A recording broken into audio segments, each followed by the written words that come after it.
Hey YouTube, I'm Rico Knows. If you don't know who I am, I pick fights for a living. Been doing this for a while. Shout out to all my MVPs. We have over 6,000 members all across YouTube and Patreon. Shout out to them. If you don't know what I'm talking about, click on the details of this video. Follow the link. You'll go to the app Patreon. You'll find Rico Knows. We pick fights. I pick every single fight for the last couple of years now. Been doing really well. Shout out to all the MVPs. They win a lot of money. We get it right. We celebrate and we keep eating, all right? So for this particular fight, I'm going to give this prediction away for free. No big deal. And I hope you enjoy it. So I'm talking about Michael Chandler, 23-9 versus Paddy Pimblett here, 22-3.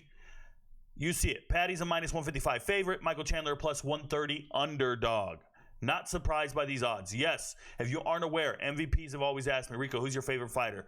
Who do you like the most? The most entertaining fighter to watch in the world is Michael Chandler, hands down. Does he win all his fights? Not a chance in hell. Michael Chandler has lost 4 of the last 5. But who is he fighting? He's fighting some of the best fighters in the absolute world, if you will, right? Best fighters in the world, and he's out there just having a good time with it. He's letting you know he's here to bang. He's bringing it. He's doing what he can. But you need to understand something right now.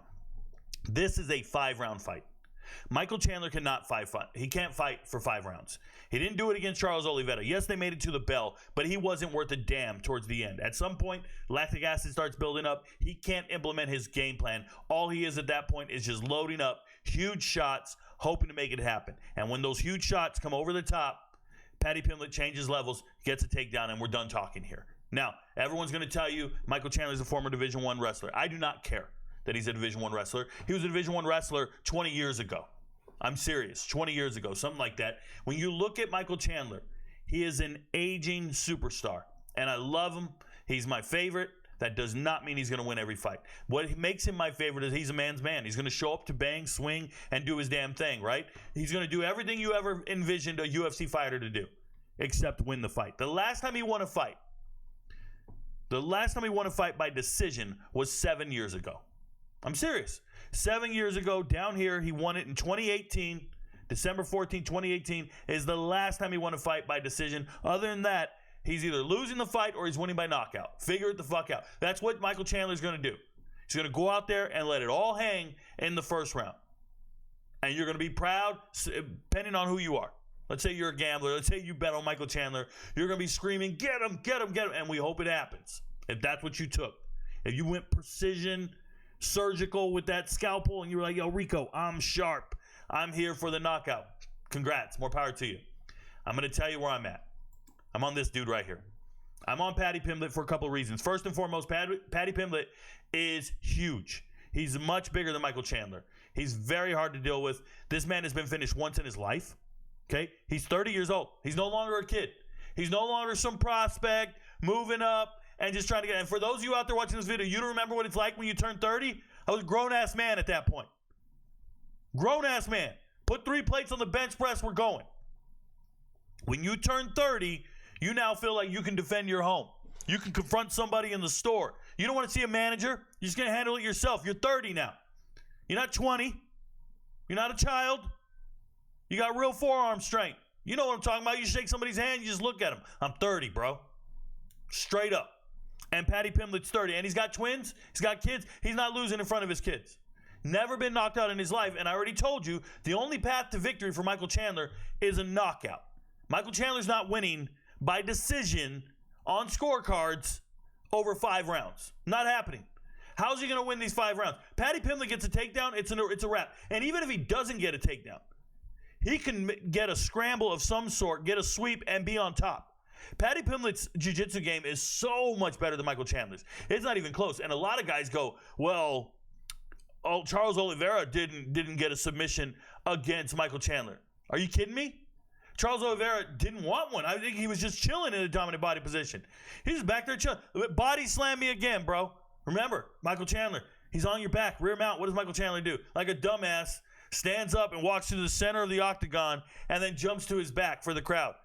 And then gets back up again. This dude's on his back with a backpack, walks to the center of the octagon and jumps on his back again.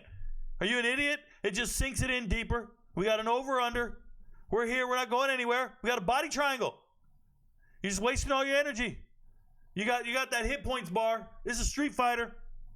You got that hit points bar, and you got nothing left after that. It's crazy to me. And I'm looking at Paddy Pimblett, and it's just he's going to be a grappling monster. And I don't think he gets knocked out. Yes, there will be some scary moments in that first round. It will be tough. But in a 5-round fight, I trust this man. You can tell me Charles Oliveira didn't tap out Michael Chandler, and that's why you don't believe in Paddy Pimblett. But then I'm going to turn around and counter-argue that Dustin the Diamond Poirier tapped him out. Club and subbed him. Right? So if you can eventually get there, it's going to take... You got to walk through the valley of the shadow of death. It's going to take a lot to beat Michael Chandler. You got to be willing to take these bombs. That man is going to throw. He does not throw pillows for fists. He comes to bang. Got it. Paddy's no punk, bro. Now, let's talk about this. I'm giving this away for free. I'm not going to show you guys the full fight card. I already filled it out for the MVPs. If you want to see it all, become a member. You'll get all the props, parlays, all that other stuff. Okay, but listen to me. If there's any concern you have for Paddy Pimblett, it's he's fought nobody. Paddy, the baddie, has fought nobody. Jordan Levitt, you can beat him up right now. You can sneeze and beat up Jordan Levitt. I promise you. Jordan Levitt's apologizing in the locker room right now. Jared Gordon, fake as fuck. Tony Ferguson, elderly, right? Tony Ferguson, go look what Michael Chandler did with a kick to his face. And then what he did to King Green, just bad as fuck. Bad as fuck. So what we're doing here is we're actually projecting something that's never happened. And that could happen either way. Michael Chandler's been fighting the beast of the world and going blow for blow, bang for bang. But has he really beaten them? Has he? No, this is a younger version of Benson Henderson. That's what we're up against in this particular fight. A younger version of Benson Henderson. A younger version of some of these aging fighters that Michael Chandler has fought. I don't think Michael Chandler's ever had to deal with somebody who's this sticky. Outside of Charles Oliveira. Sticky. And what I mean by sticky is once he gets your back, we get one hook in, it's a problem. I watched Paddy the Baddie roll with 10 different Marines and just tap them all out. They're not professionals. I get it. But there's just a mentality that he has. He's not losing to anybody. I like that kid, man. Bad haircut and all. I like that kid. Michael Chandler, one of my favorites. When you're 155, 145 pounds, you can't be an aging star. And that goes for everybody on this card. You guys know where I'm at with Volkanovski. You know where I'm at with Michael Chandler, with Pitbull, all these guys, these aging stars. You're too lightweight where fast twitch muscles matter. And things just kind of miss. And you're going to see Michael Chandler throw some bombs that just miss. Maybe slide off of his shoulder. We're going to move away from his power hand. Everything's just going to be a little bit off. And that's all it takes. It's a game of inches out here. Ask your ex-girlfriend. It's a game of inches. And I really believe that Paddy Pimblett's going to find a way to win this fight. Now, is it a lock? Not by any means. It doesn't need to be. What are the odds? Let's pull up the sports book. I apologize. I had it up, and then I closed it before the video started. That's on me. Apologize, y'all. Give me 2 seconds here. Bear with me. UFC. What up? What up? What up? And we're going in here to Michael Chandler and Paddy Pimblett. So, Paddy Pimblett, Paddy the Baddie, minus 154 favorite. So I'm not telling you anything Vegas doesn't know. Minus 154. I don't think you need to parlay it with anything, and I wouldn't get surgical. You can go method of victory in here, and you can say submission. You see it. But if anything, I would go double chance it. But Paddy can actually get a number of things if he's in a dominant body. I think it's too scary. He might even get a TKO if he's in a dominant body position and just beating up on Michael Chandler's exhausted ass. 5 rounds? It's possible. Are we going to get to the judges' scorecards? Well, if you believe in Michael Chandler, we're probably not. So what's this? Will the fight go the distance? You say no. Look at that. They don't expect it at all to go the distance because they know Michael Chandler has no cardio. Michael Chandler's either knocking this man out. It's at 290. So if you even believe in Michael Chandler, how do you think he's going to win? It has to be by knockout. It's never happened. You're betting on something that's never happened. Or you got to believe Paddy the Baddie's getting a knockout or a sub. These are your 3 options right here. I wouldn't go there. I'm cool with the money line. I'm chilling, and I'm not trying to get rich on this fight. Be careful, MVPs. I'm going to give you some advice right now. Do not fade Michael Chandler or Paddy Pimblett with all your life savings, right? When we talk about unit size and how many units per fight and all that stuff, listen to me. There are better places on this fight card to put your money. Betting against Michael Chandler or Paddy Pimblett is a horrific habit. And a lot of you have this habit of betting more money on bigger fights. It's disgusting when I start seeing huge bets on the Super Bowl or the national championship of men's basketball or the playoffs or whatever it is. You guys are all idiots. You need to find your advantages and your moments on other fights on the card and other spots in a group of 5 game that nobody's paying attention to, and a prop bet nobody's paying attention to, stuff like that. You don't do this right here. This is a marquee fight.